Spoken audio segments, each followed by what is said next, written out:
Bueno, como veo que se llama Cyberwar and Manipulation, ¿vale? Otra charla más de EDR, ¿vale? El enemigo número uno de la ciberseguridad ofensiva a día de hoy, yo creo que es este. A ver si no me llevo este y tiro el portátil. Y nada, pues, ¿qué vamos a ver? Ataques de manipulación de EDR. ¿Vale? Bueno, este es un poco el Juami, ya lo han dicho, ¿vale? ¿Quién soy? ¿Vale? Este soy yo cuando era pequeñito, con mi MSX, ahí con mi portátil. Y nada, ¿vale? XCT Fitting Player, que no lo ha dicho. De la droga se sale, los que jugasteis ayer el CTF, ¿vale? Solo os hace falta tener mellizas y se os quita, ¿vale? Era adicto a esa droga, muy adicto. Se sale, ¿vale? Podéis salir, de verdad. Confiar en mí.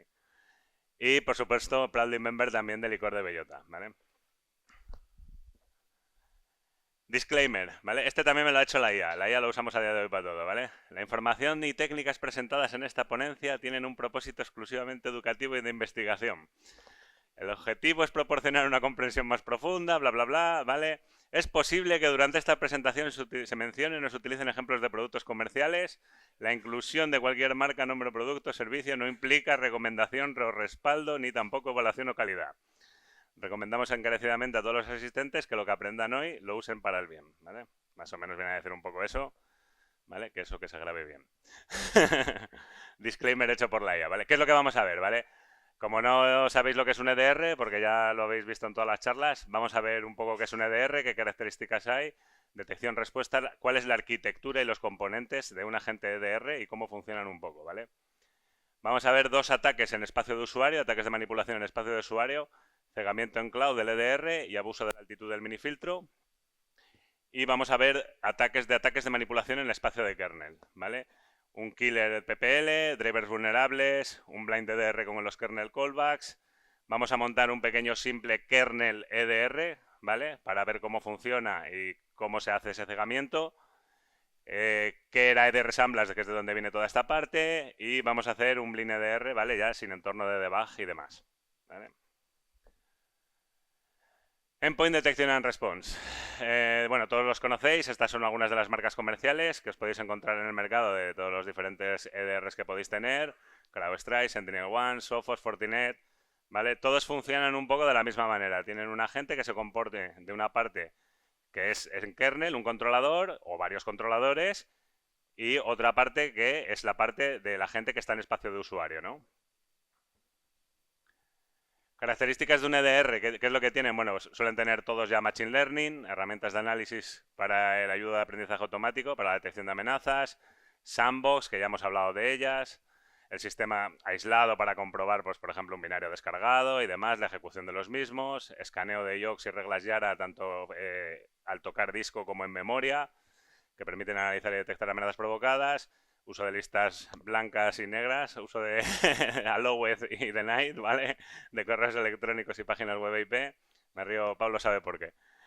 Interoperabilidad e interacción con otras herramientas. Necesidad de telemetría.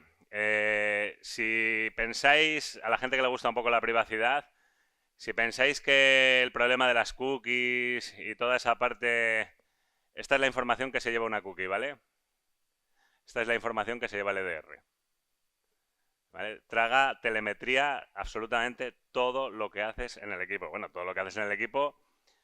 En este caso hay un GitHub que controla, ¿vale? Y hace un análisis de los diferentes EDRs y nos muestra qué telemetría está recibiendo cada EDR, ¿no? Que está monitorizando.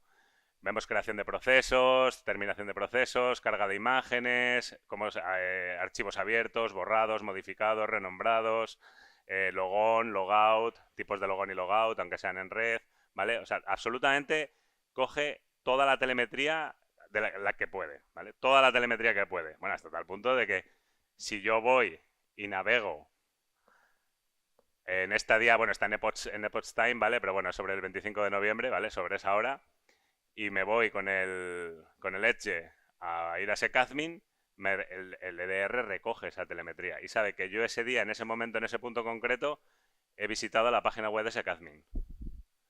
¿Vale? Sabe todo. Los que trabajéis con EDRs en vuestros equipos, ¿vale? Intentar evitar el marca y demás. ¿Vale? Queda todo registrado y la gente que tiene acceso pues puede tener acceso a todo lo que veáis, ¿vale? Para que os hagáis una idea. Las características de los EDR en función de su respuesta. Aquí voy muy rápido, me lo voy a pasar todo muy rápido y vamos a la chicha, ¿vale? Bueno, pues aislamiento de los equipos de red, recolección de las evidencias en el caso de un incident response, análisis de la telemetría, recogida y respuesta automatizada.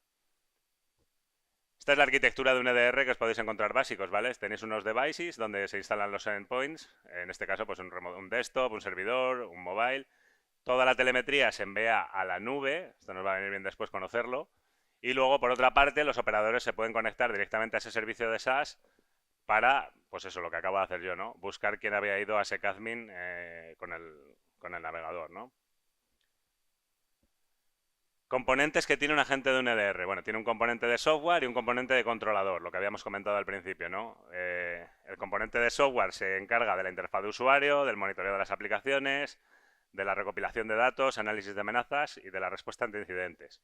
Y el componente de controlador o de driver se encarga de la intercepción de las llamadas al sistema, del monitoreo del comportamiento en tiempo real, del control de acceso a recursos, análisis a nivel de kernel y protección de los propios procesos del EDR.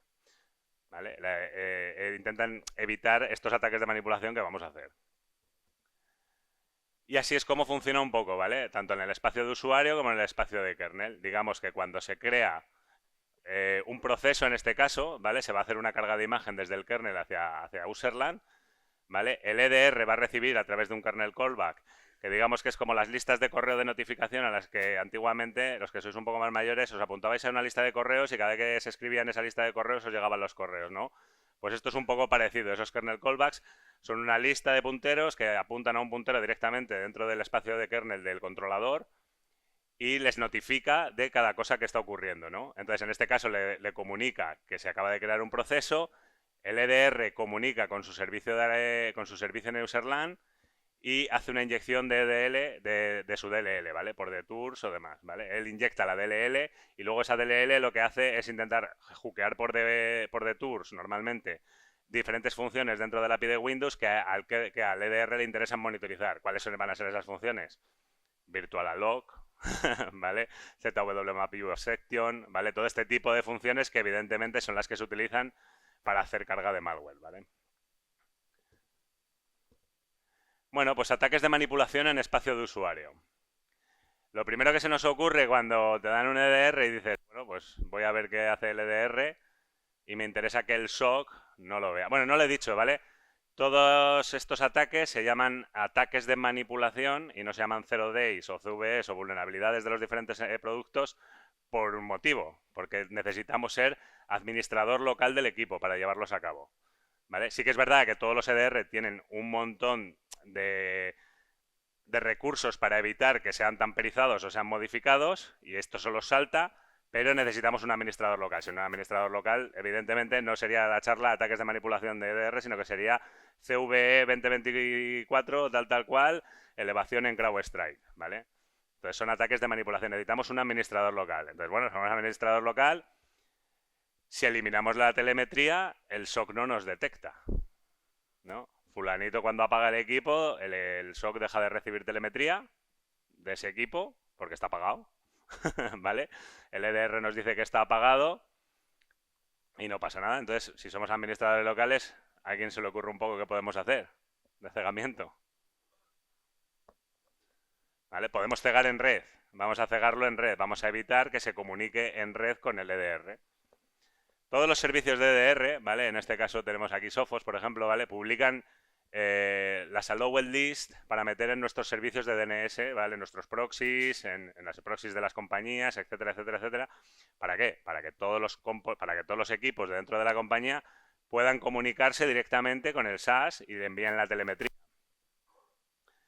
Pues lo primero que se nos ocurre cuando tenemos esto, ¿vale? Me abro el TCP View y le cierro la conexión. Le hago close TCP connection. Pero claro, le cierro la conexión y se vuelve a conectar. Le cierro la conexión y se vuelve a conectar. Entonces digo, bueno, vale, podemos crear algo que mate la conexión continuamente, tal, pero bueno, más fácil, ¿no? Al final, cuando yo le mato la conexión, yo flusheo las DNS y él va a hacer un cambio de DNS. Hago el display de las DNS, yo hago el flush DNS, no hay DNS, mato la conexión y él vuelve a recuperar las DNS. ¿Vale? Vuelve a pedir el IP a través de la petición de DNS y vuelve a tener la DNS y envía y envía la telemetría. Digo, bueno, nada, soy administrador local. Le voy a decir que esta DNS soy yo mismo. La telemetría me la envías a mí mismo. Y mato. Hago el flux otra vez, mato la conexión y ya está. No hay telemetría. El SOC ya no recibe telemetría, ¿vale? Lo que es el SAS no va a recibir la telemetría. Mato la conexión y el SAS ya no recibe, ¿vale? Todo eso no lo hacéis con el pantallazo, lo hago así para que se ve muy claro con el TCP View. Os cargáis vuestros BOF en vuestros C2 o lo que queráis, ¿vale? Podéis utilizar las siguientes funciones, ¿vale? El DNS Flux Resolver Caché para borrar la DNS y podéis utilizar las funciones de getTCP Table.to y la de mythTCP State Delete TCP para poder borrar la conexión, ¿vale? Esto os lo montáis en vuestros BOF y lo cargáis desde vuestro C2 favorito y ya, pues, ¡pum! No hay conectividad con el SOC. Eso significa, hasta tal punto, además no recupera la telemetría, digamos que es como UDP, ¿vale? Te la envía y si ya la ha enviado, ya no la vuelve a enviar. De tal manera que si yo salto una alerta en el EDR, en función de la configuración, o sea, en un endpoint, en un equipo, en función de la configuración que tenga ese cliente, incluso igual ni le salta la alerta al cliente. Y si yo le vuelvo a reconectar al EDR, esa alerta nunca existió. ¿Vale? O sea, yo hago algo, yo por ejemplo cargo mímica, porque sí que es verdad que con esto no estamos matando al EDR, solo lo estamos cegando a nivel de SAS SOC, ¿vale? Centro de Operaciones de Seguridad. Pero ¿qué es lo que estamos haciendo? Es decir, que si hay una alerta ya no se recupera. Entonces, bueno, en algún momento si yo quiero hacer una prueba sin ser demasiado dañino y tengo miedo de que me vaya a saltar el EDR, lo puedo hacer, lo puedo usar, ¿vale? No se usa mucho porque hay cosas mejores, pero bueno, es una de las maneras, ¿vale? ¿Qué ocurre? Aquí hemos visto cómo fluxeábamos, metíamos en el etc host, todo el mundo sabe que el etc host es que yo le digo que no vayas a resolver esta dirección de DNS, que lo que me tienes que dar es simplemente que esta IP pertenece a este nombre, ¿no?, de dominio. ¿Qué ocurre? Que algunos esto ya se lo sabían, ¿vale? Como CrowdStrike en este caso, ¿vale? También te publica sus listas de conexión, ¿vale? Las tengo ofuscadas porque además no son públicas, tienes que tener acceso a CrowdStrike para que te las muestre. Pero bueno, vamos, que están por ahí, ¿no? Tampoco es algo que nadie vaya a encontrar, ¿vale? Y me pasa lo mismo, pero en CrowdStrike no te permite. CrowdStrike además no es el propio proceso el que lo está haciendo, sino que es el controlador el que se está haciendo la comunicación hacia afuera. El propio controlador, que por eso está en System, ¿vale? Y veis ahí la conectividad con la IP. Aquí, aunque él cuando se conecta la primera vez va a pedir la IP y él ya luego se queda con las IPs guardadas y nombres de dominio en su propia lista dentro del proceso que se está ejecutando en el kernel, ¿vale? Como en el controlador. Entonces, y ya, aunque hagamos lo del flux DNS, cambiemos los nombres y tal, él sigue conectado. Y si le mato la conexión, él sigue conectado, vuelve a seguir conectado, ¿no? Pero bueno, pues nada, bloqueamos en Firewall. Bloqueamos las IPs en Firewall y ya está. Lo mismo, os hacéis vuestro voz para bloquear IPs y fuera. ¿Vale? ¿Vale? ¿Qué hemos conseguido ahí? Ahí realmente no hemos deshabilitado el EDR. El EDR sí que es verdad que ya no tiene comunicación y una alerta compleja que requiriera diferentes pasos de telemetría no la va a detectar porque ya no tiene la parte de SAS que le va a decir que es una alerta, ¿vale? Un tiempo después de que haya habido una serie de... Los milipuntos que te va dando el EDR cuando vas haciendo determinadas acciones, él va dando milipuntos, digamos, y llega un momento en el que dice, esto ya se está pasando de castaño oscuro, aquí tengo que saltar una alerta, ¿vale? Te salta una amarilla en vez de una crítica, pero te dice, aquí está pasando algo, aquí está pasando cositas. Entonces ya el SOC se te pone encima, los hunters los tienes encima como animales buscándote qué tal, y en 2 minutos estás fuera de la red. Bueno, 2 minutos si los hunters son muy buenos, ¿vale? Si habéis asistido al taller de por la mañana, si los hunters ya no son tan buenos, si no habéis asistido al taller de por la mañana, seguramente, pues bueno, igual 15, 20 minutos, 1 hora, 2 horas, ¿vale? Depende. Eso pasa mucho también cuando haces las campañas de phishing y hay alguno que reporta alerta de phishing. Ponen los hunters ahí como locos.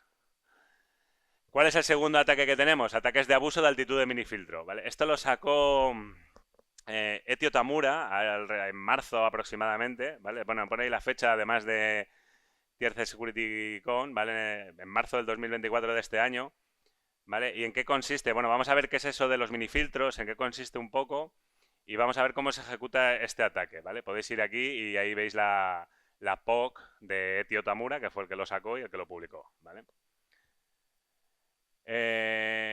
Vale, os cuento un poco, bueno, lo cuento un poco más adelante. Vamos a ver qué es eso de un poco de controladores. Microsoft, si a alguien le gusta sysinternals y tal, ¿vale? Microsoft tiene un montón de documentación de todo y siempre está muy bien, ¿vale? Que es un poco eso de los controladores de filtro. Vamos a ver qué es un controlador de filtro de archivos, ¿vale? Para que entendáis un poco cómo funciona. Cuando hablamos de los controladores, todos sabéis que, bueno, al final, los datos que yo quiero por entrada-salida que le voy a pasar desde el espacio de usuario, va a haber un controlador en kernel que al final me los escriba en un disco, sea SSD, sea un disco rígido o sea algo así, ¿no?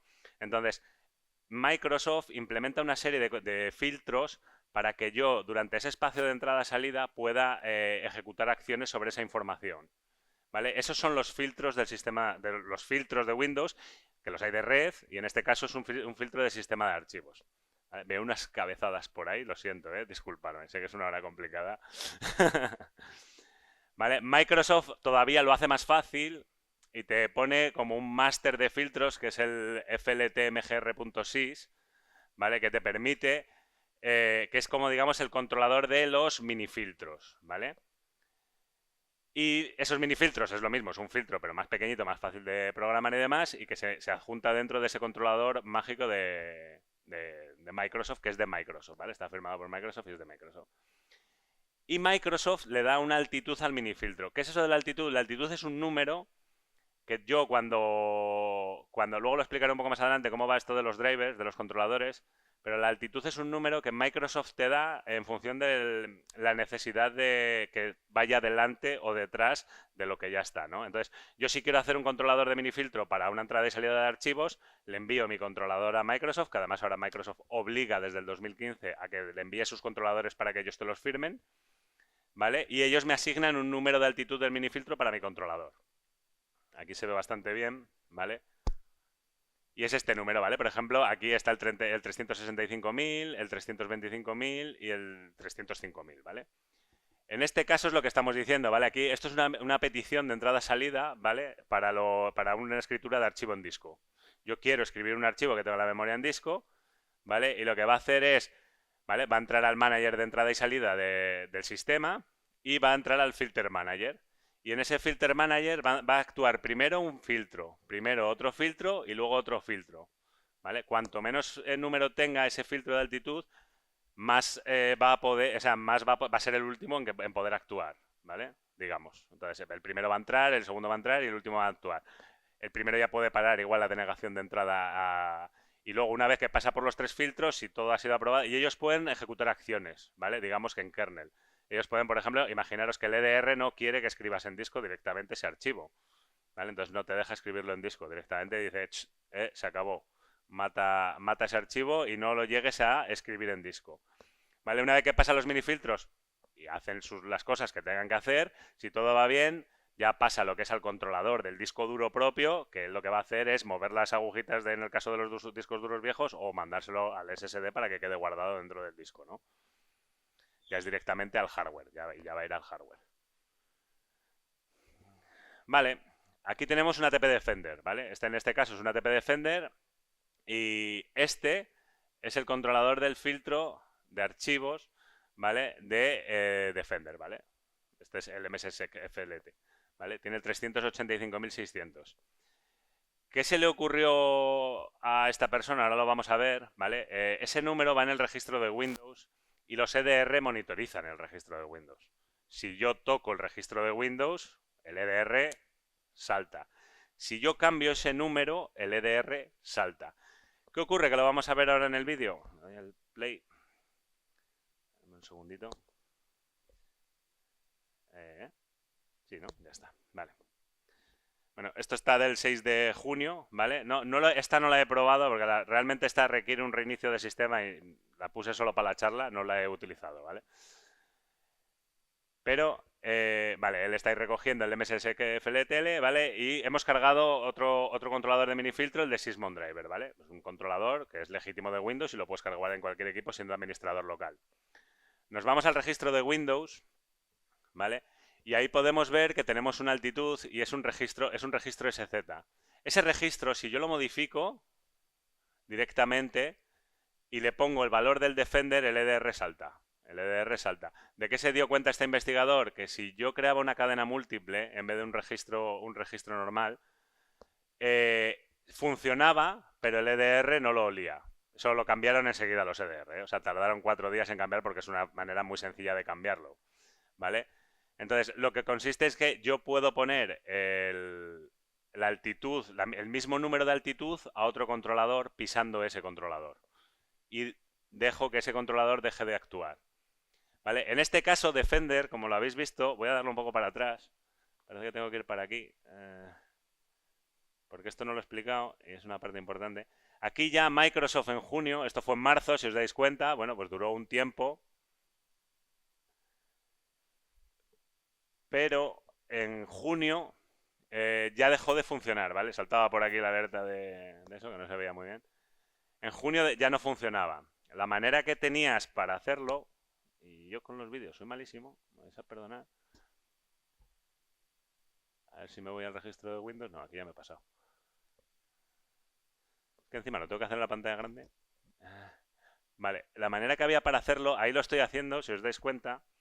No sé por qué si puedo parar aquí. Dame un segundo. Me vuelvo a empezar el vídeo. Ya sabía yo que no podía parar aquí. Es que solo puedo mover el vídeo en la pantalla grande. Perdonad. Si lo hacías ya con la clave de registro múltiple en junio, ya volvía a saltar, ¿vale? Entonces, ¿qué es lo que tenías que hacer? A muchos EDRs les pasa, esto se hace también cuando haces persistencias con Congi, hacking y demás, que si yo creo directamente la clave de registro, me salta, pero hay un truquillo que es modificar, crear una clave nueva de registro que no tiene nada que ver con esos números que él está buscando, eliminar la anterior y luego renombrarla. Y eso aquí le ha gustado. ¿Vale? Aquí por ejemplo, como ya era en junio, ya lo estaba detectando Defender esta técnica, cuando le hacíamos la modificación, ¿vale? Solo para el Defender. Luego, para el otro valor, ¿vale? Sí que es verdad que sí nos dejaba. Ahí sí que nos dejaba cambiarla. ¿Vale? Me he liado un poco porque si estoy mirando para ahí y no miro para aquí, voy a ver mejor. ¿Vale? Ahí volvemos a cambiar, tendría que hacer otro reinicio, ¿vale? Porque hay que hacerlo 2 veces. Lo puedes hacer en un solo reinicio, ¿vale? Pero tienes que cambiar también el filter manager para el WDisk, ¿vale? Y luego ya nada, vuelves a hacer y aquí ya el EDR quedaría muerto, ¿vale? Esta sí que es verdad que es un poco más engorrosa, requiere un reinicio y bueno, pues al final son unas escrituras en disco y esta ni siquiera me la he pasado a Bob porque no me convence, ¿vale? No me apetece tener que reiniciar un equipo, tal, o sea, no... Pero bueno, es una táctica más que salió y sí que la verdad que, bueno, pues en su día estuvo bien. Él la publicó y si no la hubiera publicado, pues se la tendrían que haber encontrado de que realmente cambiando simplemente esa clave de registro de Windows a multi, podías pisar los minifiltros, el EDR no lo controlaba y te cargabas el EDR y podías cargar tu maravilloso Mimicat.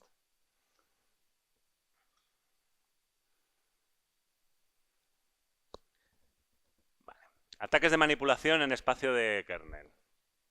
¿Vale? Todo va bien hasta que sale el pantallazo azul. Todo aquel que haya tocado algo de kernel sabe que va a reiniciar la máquina virtual 353 veces al día. Porque pasa, cada vez que tocas algo en kernel, pantallazo azul, ¿vale? Eso sale porque Microsoft implementó patchwork en su día para evitar que nadie, por eso también los EDRs no tienen más margen de maniobra dentro de kernel, ¿vale? Porque Microsoft no les deja tocar en kernel. ¿Vale? Ahora seguramente, después de lo ocurrido hace en julio, seguramente menos todavía les dejen, ¿vale? Entonces, entonces bueno. Vale. Protected Process Lite, ¿vale? Si nos damos cuenta, Microsoft implementó una serie de tics, digamos, ¿vale? Una serie de tokenizaciones para crear unos procesos que fueran privilegiados, ¿vale? Esta parte protege a los procesos contra manipulación por parte de otros procesos que no tienen el mismo privilegio, el mismo tipo de nivel de privilegio o son de privilegios incluso diferentes, ¿vale? Restringe interacciones a procesos, ¿vale? Y pone un nivel de protección superior.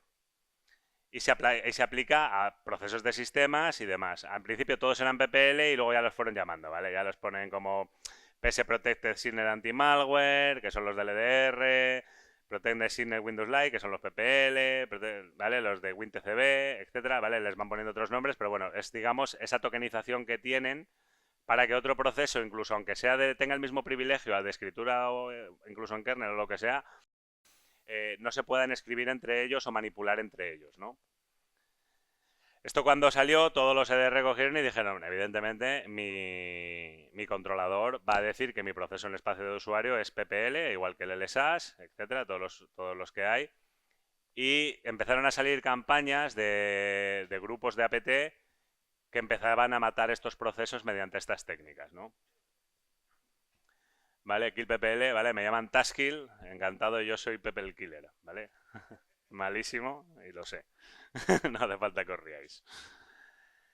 ¿Qué es lo que vamos a hacer? Vamos a intentar buscar, ayer estuve hablando Alex, un montón de drivers vulnerables, yo también voy a hablar de drivers vulnerables. A día de hoy, bueno, lo explico un poco más adelante, y Microsoft tiene una regulación muy fuerte con los controladores para poder implementarlos. Entonces vamos a intentar buscar, esto lo que hicieron estos grupos fue intentar buscar esta función, solo requiere en kernel pasarle el manejador de un proceso y lo mata directamente. Da igual el proceso que sea, ¿vale? Pero tiene que estar en kernel. Esta función es una función de kernel, ¿vale? Entonces, ¿qué es lo que hicieron? Bueno, pues lo que os decía, Windows exige que los controladores estén firmados desde el 2007. ¿Qué ocurre? Que pasa como lo que decía antes Juan Ramón, que el código lo firma. Para el código sí que te vale solo con tener tu empresa fantasma y pagar la firma del código, te vale tal. Pero para los controladores no. Los controladores, eso funcionó hasta el 2015. En 2015 dijo Microsoft, se acabó el firmar controladores digitalmente que tengan malware. Y Microsoft obliga a la necesidad de un certificado emitido por Windows Hardware Dev Center, ¿vale? Microsoft obliga a que si tú quieres crear un controlador y que te lo firmen, le tienes que enviar el controlador y ellos lo analizan. De hecho, incluso intentan buscar vulnerabilidades para que no sea explotable, ¿vale? Y te lo analizan y te lo dan el ok o no con su previo... ¿vale? Tampoco el servicio no es gratis tampoco, ¿vale? Dijeron, de aquí además sacamos, encima de que lo securizamos, sacamos pasta. Y obliga a que tú le tienes... Entonces, claro, evidentemente yo puedo firmar mi código de malware simplemente con un certificado de una empresa, ¿vale? Pero no puedo firmar un controlador de malware, porque en cuanto se lo envía a Microsoft, Microsoft va a decir, esto es un malware, tío, ¿vale? No te lo voy a firmar, incluso te denuncia y te puede tener un problema. Entonces eso ya no lo va a hacer nadie. ¿Qué es lo que nos queda? Bueno, pues tranquilo, ¿vale? Los controladores también tienen vulnerabilidades. En este caso, ¿vale? Esto fue Terminator, que... Jolín, lo tengo súper pequeñito. ¿Vale? Esto lo utilizó Spybot, esta técnica para matar los procesos de los EDR, XDR y AVs, ¿vale? Y antivirus, abusando de un controlador de un antivirus que se llama ZAM64.6, ¿vale? Era un controlador que tiene, evidentemente, al ser un controlador de un antivirus, tiene esa función de ZW Terminate Process que vimos antes para poder matar los procesos, como buen antivirus, que tiene que poder matar procesos, independientemente de lo privilegiados que sean, y ellos lo estuvieron utilizando durante este tiempo, ¿no? ¿Cómo encontramos nosotros estas funciones vulnerables dentro de los controladores? ¿Vale? Cuando vamos a hacer el disassembly del controlador, ¿vale? Vamos buscando primero, evidentemente, que tenga esa llamada ZW Terminate Process y luego lo que decíamos ayer, ¿vale? Hay un dispatcher que normalmente pues tienes los IOCTLs y te puedes comunicar de una manera o de otra, ¿vale? En este caso, ¿vale? Tienes el device IO Controller Handler, ¿vale? El dispatcher ese del que hablaba ayer Alex, al cual le vas a poder pasar los códigos y te va a poder llegar directamente a la función que quieres con su IOCTL de Terminate Process, ¿vale? Y aquí, entonces, vas a poder llegar pasándole el IOCTL a esta función y le vas a poder pasar el handler, el manejador del proceso que quieres matar. Bueno, en este caso, aquí está el código, ¿vale? Lo podéis ver también en el GitHub ese que puse antes y os podéis descargar el código. En este caso, bueno, hace falta otro paso más porque para llegar a esa función, muchas veces para llegar a una función no es directa, ¿vale? Yo quiero llegar a ZW Terminate Process, pero no es una función directa que yo pueda llamar. Requiere de otro IOCTL primero, que es registrar el propio proceso y demás, ¿vale? Entonces, bueno, por eso utiliza las dos, te registras el proceso y luego ya puedes matar el proceso.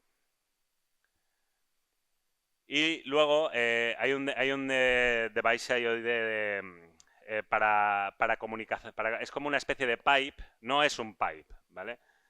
Eh, pero te sirve para comunicar directamente entre el proceso, porque claro, ¿cómo se comunica el proceso que está en el controlador con el proceso de usuario? Tiene que haber una vía de comunicación entre ellos, ¿vale? Pues para eso él lo que abre es este de Cman Anti-Malware, ¿vale? Abre este pipe, ¿vale? Pero bueno, que es un HDevice, ¿vale? Lo entiendo para que lo entendáis lo de pipe, ¿eh? No es como un pipe, no es un pipe, ¿vale? Pero es parecido, digamos que es ese término intermedio en el cual yo voy a poder escribir y leer a través de él para comunicarse el proceso de usuario con el espacio, con el proceso de kernel, ¿vale? Y vemos un vídeo.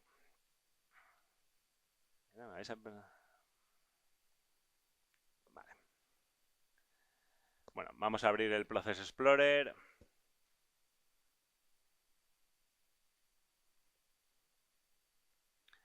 ¿Vale? Aquí estamos viendo, pues que aquí no veo nada, lo tengo súper pequeñito.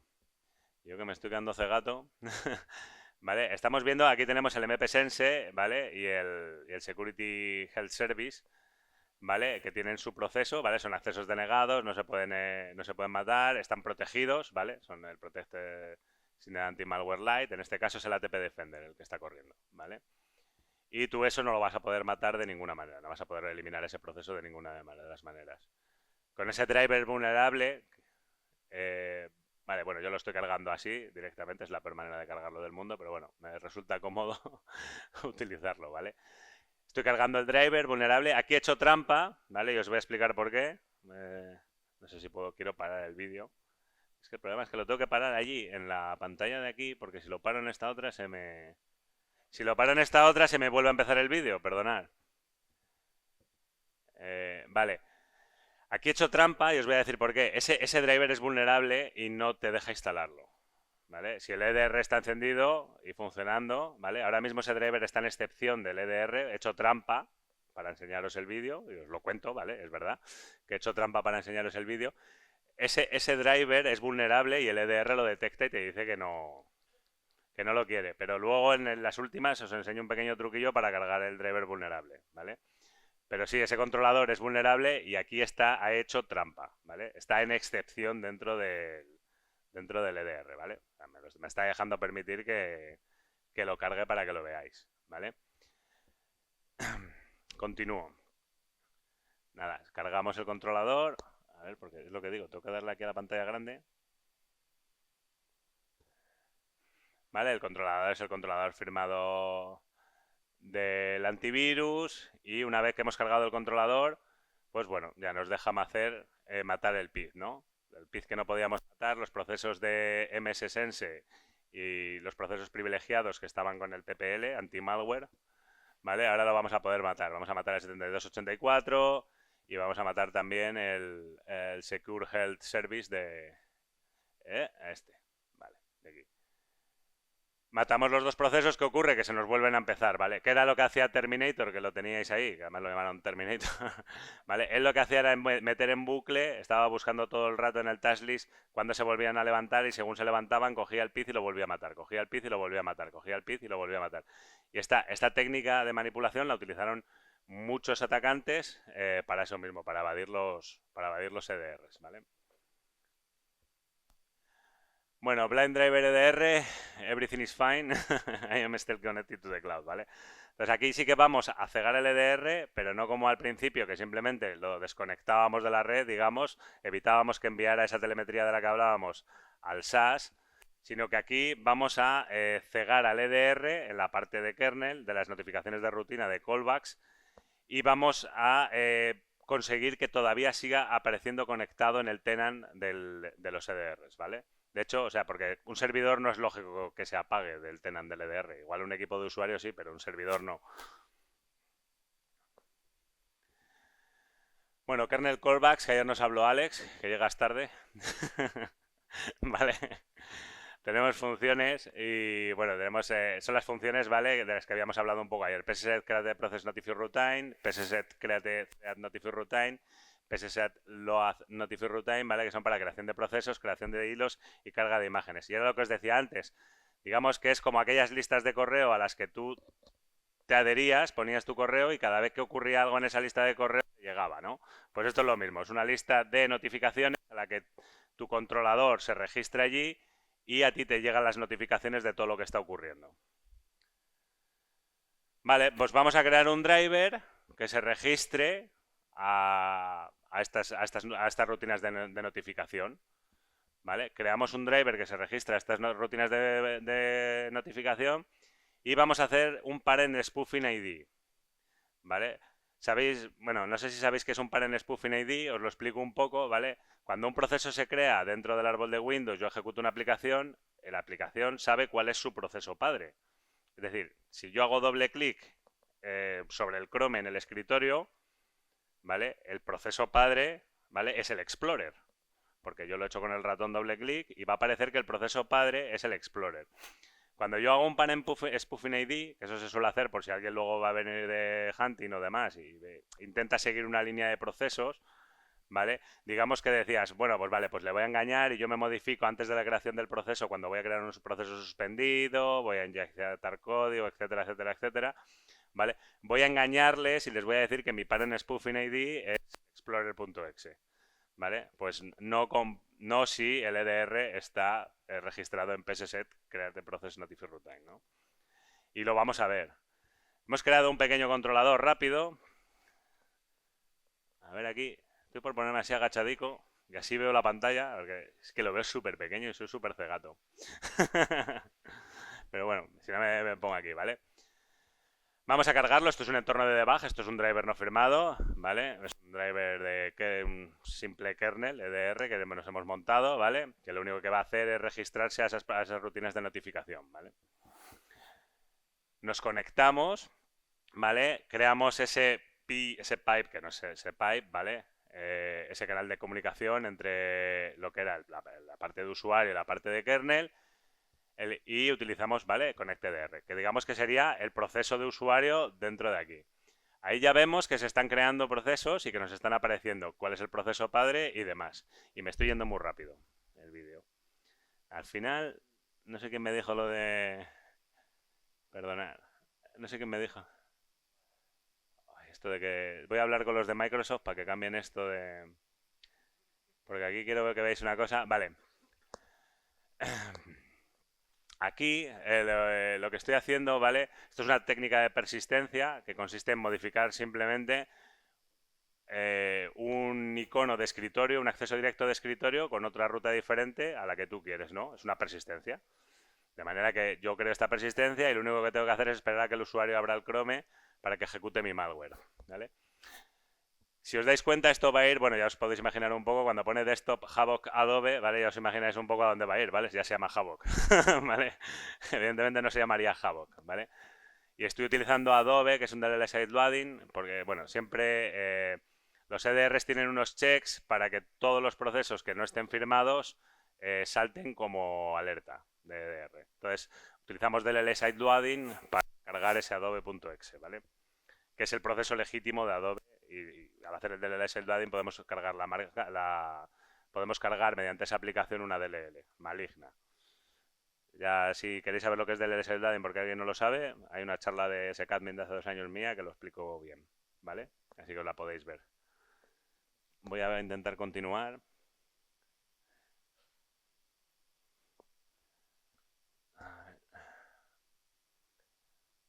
Vale, ahí está el Adobe. Vale. Nosotros le damos, lo ejecutamos y es que tengo que darle a parar cuando eso. Si le doy ahí para, no, es que no veo el ratón. Vale, vale, nosotros ejecutamos el Adobe. Me lo ha vuelto a empezar. No fastidies, espera. Vale, ejecutamos el Adobe un poquito más atrás. Ejecutamos el Adobe y si damos... ¡Oh! De verdad. A ver, perdonad. Vale, aquí.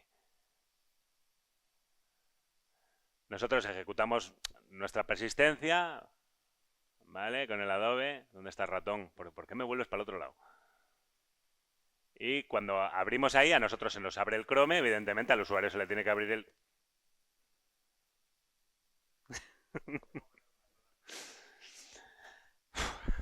Perdonad.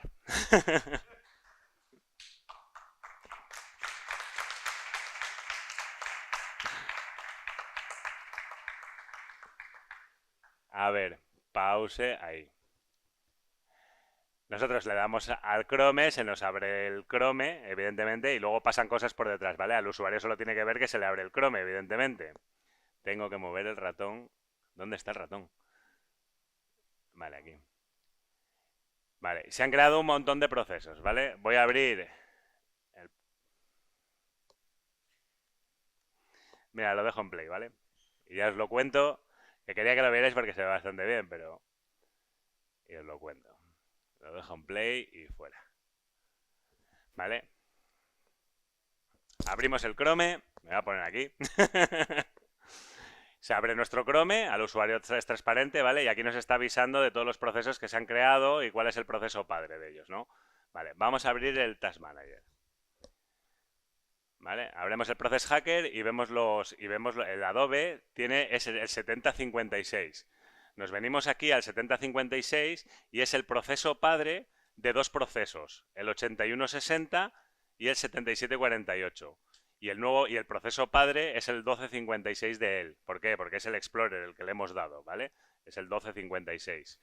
Entonces, el 1256, que es el Explorer como padre, crea el nuevo proceso con ese PID, el 7056. Y ese 7056 crea dos nuevos procesos, el 8160 y el 7748. Vale, el 8160, el 7148 es el malware, ¿vale? Que hay una inyección sobre ese Imaging Devices, ¿vale?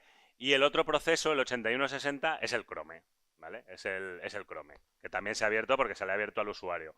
Entonces, hemos creado un malware, ¿vale? Que es el Imaging Devices, que no lo ha abierto Adobe.exe, lo ha abierto Explorer. Si nosotros vamos directamente a las propiedades de Imaging Devices, hemos hecho el pattern spoofing ID y lo ha abierto Explorer.exe con el 1256, ¿vale? Pero no se la has colado al kernel, porque si os dabais cuenta sí que aparecía que el parent ID era el adobe.exe famoso. ¿Vale? Entonces a los EDRs no se la cuelas si le intentas hacer un parent spoofing ID, no se la vas a colar. Vale, simple kernel EDR, ¿vale? Este proyecto de IntDriver es nuevo, ¿vale? Solo tiene unos 6 años de antigüedad, ¿vale? Todo esto que hablamos, cada vez que alguien hable de kernel, tengo un amigo, me dijo Harry, tú si vas a hablar de kernel, todo ya está hecho. Todo lo que vayas a hablar ya alguien lo ha dicho, ¿vale? Entonces, y es verdad, o sea, esto ya lo hicieron hace 6 años, ¿vale? Y esto es lo que hacen los EDRs. Este proyecto es lo que hacen los EDRs. Es un controlador que tiene un proceso que inyecta una DLL que recoge la telemetría de TW directamente en los procesos, ¿no? Pues vamos a cargar este controlador. Otro vídeo. Voy a dejar de hacer vídeos, voy a empezar a hacer demos otra vez, ¿eh? Casi me llevo peor con los vídeos. Vale, cargamos el controlador. ¿Vale? Ahí abrimos PuTTY, ¿vale? En este caso es una aplicación directamente. Y si nos vamos a los módulos, a las DLLs que ha cargado, ¿vale? Vemos que no tiene ninguna DLL de nuestro kernel, de nuestro simple kernel, que os lo podéis bajar, lo podéis montar y podéis jugar con él, ¿eh? ¿Vale? No tiene ninguna DLL inyectada, ¿vale? No hay un EDR en este equipo, es una máquina de debug sin EDR. ¿Vale? Vamos a cargar nuestro simple EDR, ¿vale?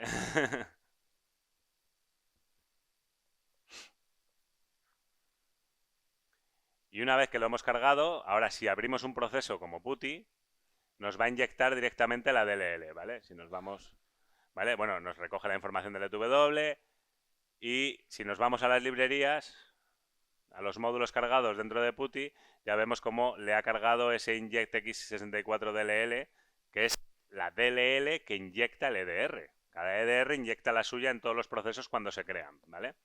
Y de hecho ahí estábamos recibiendo la telemetría.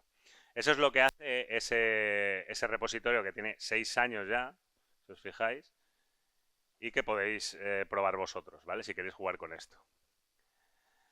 ¿Vale? Entonces, ¿qué es lo que vamos a hacer? Pues bueno, esto ya lo comentó Alex ayer, eliminación de las rutinas de la notificación. No hay punteros para tu controlador aquí, ¿vale? Los dibujos aquí, ¿vale? Otra vez, psset create process notify routine. ¿Vale? Este es WinDBG y vamos a ver cómo se haría esa eliminación del proceso dentro de la lista de punteros. ¿Vale? Con otro vídeo, que voy a dejar de hacer vídeos, ya lo he dicho. Vale. Aquí estamos debugueando el kernel y tenemos nuestro EDR que hemos montado, ¿vale? Y lo vamos a desregistrar, ¿vale? ¿Vale? psset create process notify routine lo vamos a desensamblar y lo vamos desensamblando, ¿vale? Hasta que llegamos a otra función que llama que es pspset create process notify routine, ¿vale? Y dentro de esa función es la que se encarga de leer los punteros que apuntan directamente a los controladores, ¿no? Es lo que he dicho, esa dirección de los controladores está dentro de las direcciones de los controladores, ¿vale? Es un puntero que apunta a una dirección dentro de cada controlador. Entonces, bueno, lo vamos desensamblando, ¿vale? Llegamos hasta el EAR13 en este caso, ¿vale? En función del tipo de Windows que sea, ¿vale? Y en este caso te llegas al EAR13 y aquí, ¿vale? En esa función es donde vamos a ir a la matriz de punteros donde están apuntados, es la lista de direcciones de correo, ¿vale? Para que os hagáis una idea con lo de la lista de direcciones de correo que os apuntabais y todos te enviaban, ¿vale? Todos estos controladores están apuntando a esa dirección, ¿vale? ¿Qué vamos a hacer? Bueno, vamos a hacer un desplazamiento porque, bueno, esta al final es una estructura que tiene unos bytes que hay que mover, ¿vale? Tiene unos bytes de entrada que sirven para, bueno, para información de la estructura y luego te da directamente al puntero dentro de la memoria del controlador, ¿vale? Vamos, cargamos nuestro controlador, volvemos a ver esa matriz de direcciones, ¿vale? Esa lista de punteros, volvemos a listar la lista de punteros y nos damos cuenta de que ahora tenemos uno nuevo, ¿vale? Ese que acabamos de hacer con nuestro simple kernel EDR, tenemos un nuevo puntero aquí. Ese es nuestro, sabemos que es nuestro porque estamos debugueando, pero tú esto no lo sabes cuando tienes que hacerlo desde una aplicación en C, ¿no? Pero ahora vamos un poco con eso. Entonces, ese es nuestro. Hacemos ese pequeño desplazamiento dentro de lo que es la estructura, ¿vale? Para que nos dé la dirección de verdad dentro del controlador. Pim, pam.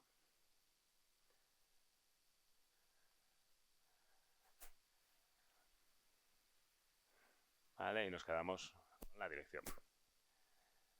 ¿Vale? Aquí tenemos esa dirección, vamos a listar todos los controladores que hay, ¿vale? Con el WinDBG.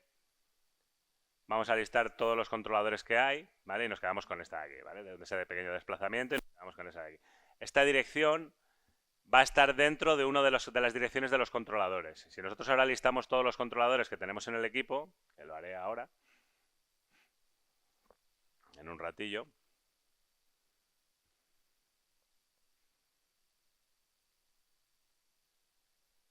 ¿vale? ¿Veis? Bueno, ahí os salen todas las listas, ¿vale? Y veis que hay una dirección de start y una dirección de end del controlador, ¿vale? Ahí es donde empieza la dirección de la memoria de un controlador y en el segundo campo es donde acaba la dirección de memoria del controlador. Ese puntero está entre dos del controlador al que sirve. Esto es lo que tienes que hacer luego desde el código en C para poder encontrar el controlador que quieres deshabilitar. ¿Cuál es el que quiero deshabilitar? Ayer les decía csagent.sys, ¿no? En este caso, ¿cuál es el que quiero deshabilitar? InchDriver, que es nuestro kernel, o sea, nuestro EDR .sys. Y sí, está evidentemente entre estas dos direcciones perteneciendo a ese controlador. Entonces, como yo ahora he conseguido identificar de esta manera cuál es el controlador o sea, a qué controlador pertenece cada una de las direcciones, ¿vale? Que estaba dentro de cada una de las direcciones, dentro de las estructuras, dentro de la lista de punteros que hay aquí. ¿Vale? Es un poco complicado de decir y de explicar, perdonad. ¿Qué es lo que voy a hacer? Bueno, la relleno a ceros. La relleno a ceros. En este caso deja rellenarlas a ceros. En otros casos no, y hay que coger una anterior y duplicarla para que no salga el pantallazo azul, ¿vale? Eso depende un poco qué tal. Y hemos dejado de recibir telemetría cuando generamos procesos. Ahora abrimos PuTTY y ha dejado de inyectar su DLL, nuestro EDR, ha dejado de inyectar su DLL dentro de los procesos que ahora se crean. ¿Por qué? Porque él no sabe que se están creando procesos ahora. Y como podemos ver, nos vamos a los módulos y evidentemente no vamos a encontrar la DLL que nuestro EDR inyectaba.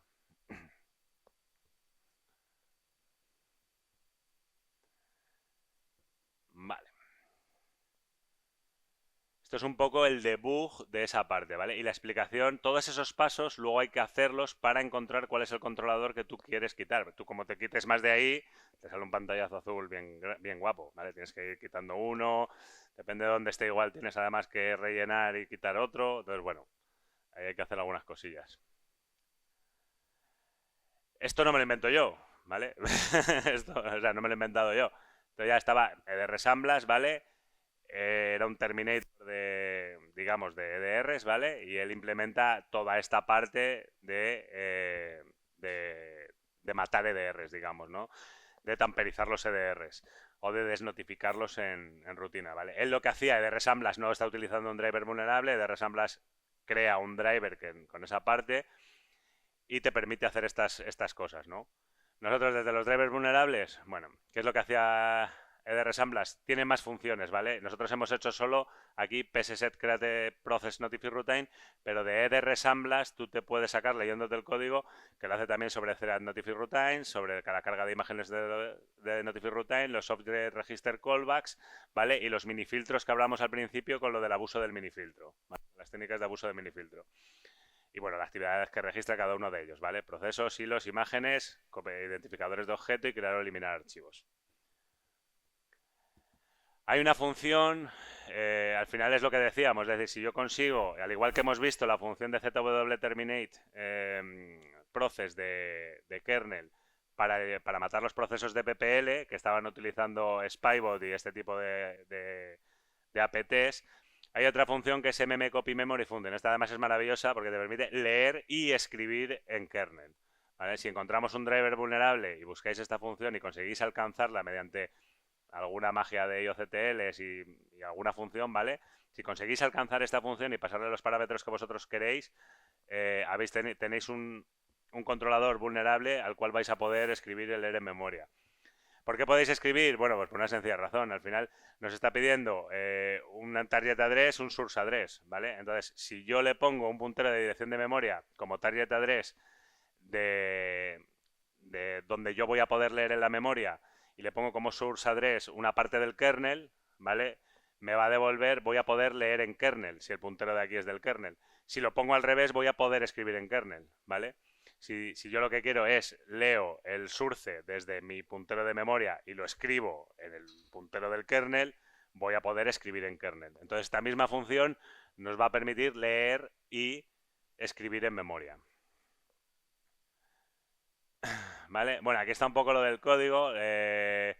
Lo que hablaba de, bueno, lo que intentamos, ese lea R13 y demás, ¿vale? Para poder intentar acceder directamente desde un proceso, porque con el WinDBG es muy fácil, ¿vale? Con el WinDBG, pues al final vas haciendo disassembly, ves los punteros y tal, pero tú tienes que conseguir leer eso en memoria con esa función que solo te permite darle un puntero de entrada y un puntero de salida. Entonces tienes que ir recorriendo toda la lista hasta que leas el de AR13 en ese momento del PSP set process notify routine, ¿vale? En ese momento tienes que recuperar ese puntero, luego tienes que ir a la otra lista, tienes que recuperar el resto de punteros de la lista de correo que teníamos, esa famosa lista de correo, y luego tienes que recuperar todos los punteros de las listas de direcciones de los controladores para saber a cuál le pertenece cada uno, ¿vale? Y encontrar el que tú quieres.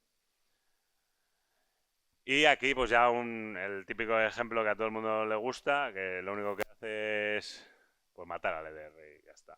Se llama diff además.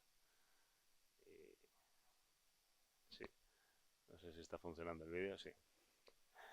Y nada, aquí hay un CrowdStrike. Esto todavía lo probé hace 3 días. Está funcionando. CrowdStrike está con todo, ¿vale? Yo tengo Telan de CrowdStrike, está con todo. Está en agresivo, tiene controladores vulnerables.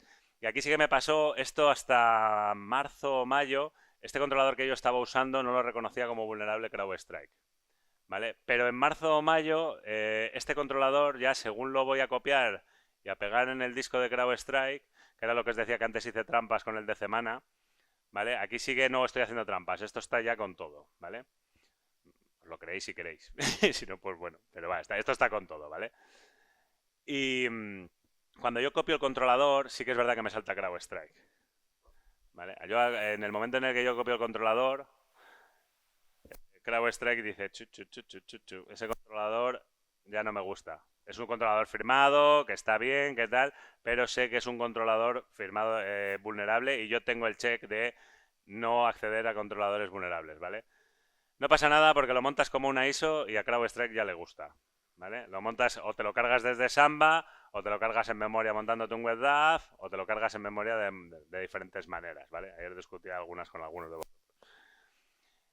Y nada, ya tiramos nuestro famoso Adobe, que bueno, hace algunas cosas también para que pueda, para que no lo vea el, ¿vale? Al final esto, bueno, está haciendo una inyección de procesos, es otro proceso el que vaya a hacer la instalación del driver, no es Adobe, evidentemente, ¿vale? Y te deja hacerlo y ya el EDR es libre, ya no hay EDR, ¿vale? El EDR ya no existe, como que fuera un ordenador sin antivirus. Y ya podéis hacer lo que queráis en el equipo. Y nada, todo esto es mi charla. Agradecimientos, Sauron, maestro, los torbellinos de Cyberproof, Loadproof, Cyberbacka, Superfume, todos los del licor de bellota, CCC GC3, mi familia que me soporta y a la organización de Sacadmin, por supuesto. Y muchísimas gracias por otro año más tenernos aquí.